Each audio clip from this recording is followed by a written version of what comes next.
a Diario de Cuba. Hoy conectamos con el productor de la película Alina de Cuba, John Martínez O'Felan. Este filme está siendo muy esperado. Aún no se ha estrenado, nos tiene con la miel en los labios, pero trata sobre la juventud de Alina Fernández, que es la hija ilegítima de Fidel Castro, y su posterior exilio a España al ser opositora del régimen cubano. John Martínez tiene raíces hispanas, mexicanas, e intenta con su trabajo como director de una productora que se llama Mankind Entertainment impulsar al cine latino en la industria. Thank you for being with us, Mr. Martinez. How are you? Excellent. How are you doing today? Good, good. It's good to hear you, and I'm wishing talking about this movie. I really counting days to see it. I want to start asking you, what were the main challenges of producing Alina of Cuba, such a delicate story because it's very delicate for Cubans especially, and how did it come that you get this chance, this work? Well, I think it started as a passion for me back in 2006.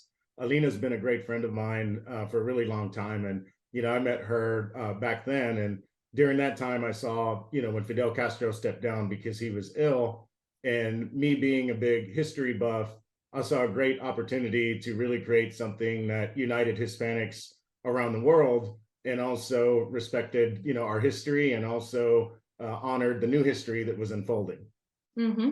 I have heard that Alina was a co-producer. She was like supervising all the details because, of course, it's her story in the end, right? So how was this collaboration together? It was quite fantastic. I think the project would not have been the same without her. I think as a consultant, she brought a lot to the table with regards to, the authenticity of a lot of the material. And so she was a great consultant with the production designers, with the director. And so, I think she really did do an awesome job. So it was quite an experience. I imagine, is she happy with the result? Have you seen the movie together, and how was that experience? Well, we're still going through the editing. I mean, I think that she was very excited, being able to witness it firsthand and see it unfold and watch it on the director screen. And so I feel like, she was able to witness it firsthand and really, observe what it was going to be like. As far as the cut that we have now, she hasn't seen it because we're still in editing, but we plan to show it to her here as soon as we wrap that shortly. I see. And I want to talk about the choice of James Franco for the role of Fidel Castro. That was very controversial, no? What do you think as a producer of this film, because you were working together, of course, and how did you see him in the role? Well, I thought, that's an interesting question. And, after cracking my own lineal code, I'm Hispanic and with deep roots back to Spain that go all the way back to Galicia, somewhere around 1600 BC. And so in looking at the history in my own research, I learned that many Iberian descendants share a royal Portuguese and Spanish root that dates back, hundreds and even thousands of years back to the time that people were arriving in groups to the US generations ago. Many were actually Hebrews fleeing the Spanish Inquisition, and a mass portion of the US actually has Latin Hebrew roots that are traceable and don't realize it. And so when I found out online that James was of Portuguese ancestry, and I watched some of his videos and listened to the crackle in his voice, I felt that he was the perfect Fidel Castro, especially because Castro was mostly European. I've studied a lot of, the history on that. And his dad was actually born in Galicia, Spain, which is part of my own trail of my own ancestors also shared. So, I think that to me, it really spoke to me in terms of inclusivity and being a symbol that brought together people of intergenerational Latin roots. Mm-hmm. No, that honestly, they are very similar, like physically, right? Like when Fidel Castro was young, of course. And what is the essence of this film for you? What are we going to see in this movie? Well, I think we're going to see more of a Renaissance piece of our times. I think it's, we're going to take a look back at history from an artistic representation. And, it's bringing Alina's story to life is really what the film is ultimately about. And, James being a lead character in it, he's Fidel Castro. And so I think that we really get to see, two sides of history. We get to see the old generation, and then we get to see the next generation in America. And I think it really represents Cuba's legacy in America. For me, Cuba Cuba is one of the holy lands of Spain, being the motherland, and so I feel like, you know, it's important to honor the history of the trail that got us to where we are today. Mm-hmm. And I want to talk about your job, your work, because you are a producer, you are very involved in the Latin cinema. So why are you very focused in this area? And what are the main challenges for Latin cinema in the industry nowadays? And how the industry can do more to promote the Latin representation?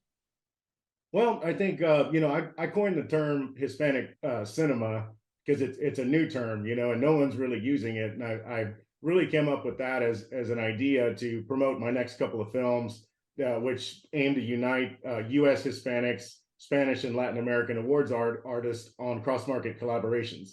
So right now, there's there's 24 million Spanish Mexican Americans. And, you know, in America, you know, it's really overlooked. The Hispanic market is very overlooked as a whole. So in addressing that challenge, I saw an opportunity with this film to package it and unite the various industries to create a new format and a new, you know, distribution format for the studio system to really, you know, serve that demand that has been, you know, that hasn't been being served so far. And how's the situation of the Latin cinema right now in the industry? Well, in Hollywood, you know, I've pursued the business for a really long time, and I've had a really good way in and being able to see, you know, the process and understand the system and understand the agencies and the studios and the management systems. And honestly, Hispanic cinema really doesn't exist yet. And that's because no one is producing universal Hispanic content. You know, most of what we've been seeing is publicly is more of a battle of opinions and revisionist ideals and propaganda from actors and producers. And we've seen that more than we have actual development and production solutions. So that type of publicity has created a lot of argumentative division between directors and talent within the various Hispanic industries in America, Latin America, and Spain. So with my next few films, my goal is to really unite those markets and prove that the content carries. And that is so I consider this as the birth of a new era of Hispanic cinema. Exactly, and we want to see new faces, right? Because I feel that we have like so many talent and a few faces in the industry, and it's like unfair, right? Which young Latin actors, directors do you see with a special potential nowadays? Well, one director that I'm a huge fan of right now is Carlos V. Gutierrez. He's a Cuban director and very talented. His work was nominated for a Student Academy Award while he was in college. He went on to win the Emmy. You know, just like other Hispanics, he had a great struggle in developing his career in Hollywood, and so he actually went on to work in national commercials. But then when I saw his film work, you know, I really saw someone that really deserved to, you know, really tell his stories to the world. And so he's someone that I'm working with next on Barton Creek, which is about a wrongfully convicted Cuban who migrated to America and was forced to learn the language and forced to learn the legal system in order to free himself. Mm-hmm. I have read that you are working in other important productions. What is it about? Well, I'm working on a couple of productions right now. I mean, we've got a slate that really aims to highlight, you know, the Hispanic talent and Hispanic community within Hollywood. And so, you know, next up, we've been exploring teeing up a project called Anna in the Tropics. It's based on the Pulitzer Prize-winning play. It's an ensemble awards piece. They've done by the first Hispanic to ever win the Pulitzer Prize for drama, Nilo Cruz. Also, he's a Cuban immigrant also. And then there's Barton Creek, which I mentioned. And so, yeah, I mean, I think these are all going to be inclusive pieces for Hispanics, you know, to really put their teeth, you know, into awards projects.